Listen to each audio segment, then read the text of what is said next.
দর্শক বন্ধু, আমি শোভন। তোমরা দেখছো শোভন শর্ট। তা এটাই আমার প্রথম ভিডিও।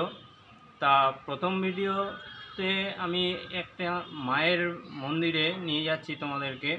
সেখানে মায়ের আশীর্বাদ নেব। হ্যাঁ, এবং তোমরাও আমার পাশে থেকো, তোমরাও আমারকে আশীর্বাদ দিও, যাতে আমি এই আমার চ্যানেলটাকে অনেক দূর এগিয়ে নিয়ে যেতে পারি। অবশ্যই আমার পাশে থেকো এবং এগিয়ে নিয়ে যাওয়ার আমাকে চেষ্টা করো। তো চলো যাওয়া যাক সেই মন্দিরে, আশীর্বাদ নেওয়া যাক। বন্ধু, আমরা মা আনন্দময়ীর মন্দিরের সামনে উপস্থিত হয়েছি। তো চলো ভেতরে ঢোকা যাক, মাকে দর্শন করা যাক, দেখা যাক। আজকে শুভ অক্ষয় তৃতীয়া, তাই জন্য একটু মন্দিরে ভিড়ও রয়েছে। তা দেখা যাক মাকে দর্শন ঠিকমতো করা যায় কিনা। দর্শক বন্ধু, এটি একটি বহু পুরনো মন্দির। রাজা কৃষ্ণচন্দ্রের আমল থেকে এই মন্দির পূজিত হয়ে আসছেন।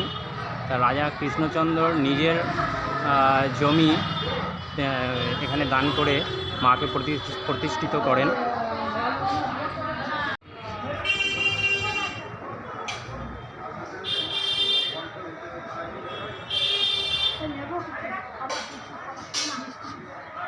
তো দর্শক বন্ধু, তোমরা মাকে দেখতে পাচ্ছ। আপাদমস্তক মায়ের বিভিন্ন গয়না দিয়ে মাকে সজ্জিত করা আছে। খুব সুন্দর লাগছে, মায়ের মৃন্ময় রূপ ফুটে উঠেছে। মায়ের কাছে আশীর্বাদ চাইতে আমরা নিয়ে এসেছি। তো তোমরাও আশীর্বাদ নিও মায়ের কাছ থেকে।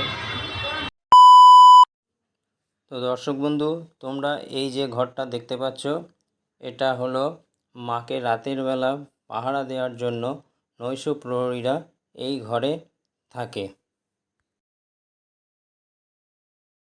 আজকের ভিডিওটা এই পর্যন্তই। যদি ভালো লেগে থাকে অবশ্যই কমেন্ট করো, আর অবশ্যই সাবস্ক্রাইব করো এবং প্রচুরভাবে শেয়ার করো। তো টাটা, বাই বাই।